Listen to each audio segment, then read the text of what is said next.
Ian, what's going to happen in Carolina? Is anyone going to get that gig with Tepper? Nope. Yes, somebody will get Is that. Tepper the head coach? Holy shit. be. That's awesome. Tepper is not the head coach. Yeah. He is not the GM. They have maintained a little bit of a lower profile as it pertains to candidates. Like some teams announce it, and when they announce it, we all tweet about it, and that becomes a thing. Carolina's kind of going about it a little differently, so their search has been a little bit quieter. And, so I know what you're saying. It feels like everyone's like, well, who would take the Carolina job? To which I would say, someone. These are impossible jobs to get. There's only 32 of them. There were times last year, when Bryce Young looked really good. It wasn't a lot because I don't think he was very well coached last year.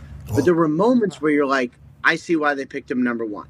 And if let's say I'm a young offensive candidate, which, certainly that makes sense. That's the direction they go. You could say, instead of paying attention to the bad, I'm going to get the good. And I'm going to take a team that, is it a perfect situation? No, none of them are. Maybe if they have the quarterback that they thought they had when they drafted, that's a good spot.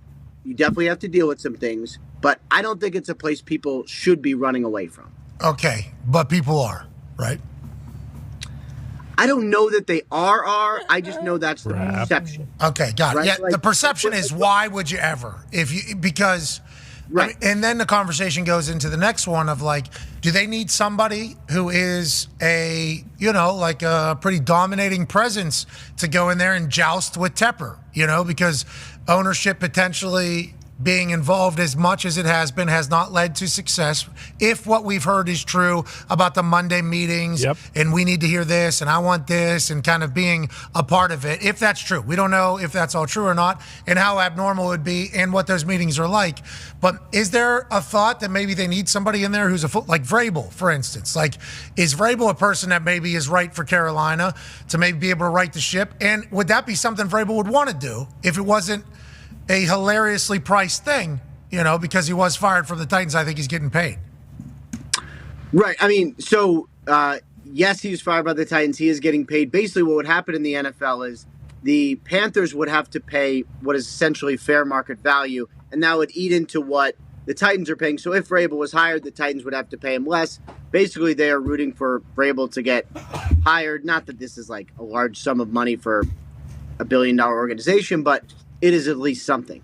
I would say what they are looking for as far as a head coach goes is someone to hold the players accountable. And I know that last year in Carolina, they didn't always think that, right? There were certain things that I think Tepper wanted and expected from a football coach and from an organization and from a football department and didn't get. So what I'm trying to figure out, and I think what candidates are trying to figure out is Tepper a meddling owner? I would say probably not. Did Tepper not see things coached to the standard that he wanted? Probably yes. And so there's a bunch of places where we thought owners were meddling. Browns are a great example. Early on, everyone talked about Jimmy Haslam was hands-on. He wouldn't, he wanted his hands in every opportunity, whatever. And then they get the building right. They get a well-run place, and then you don't hear that anymore. So I think, and obviously I know people there.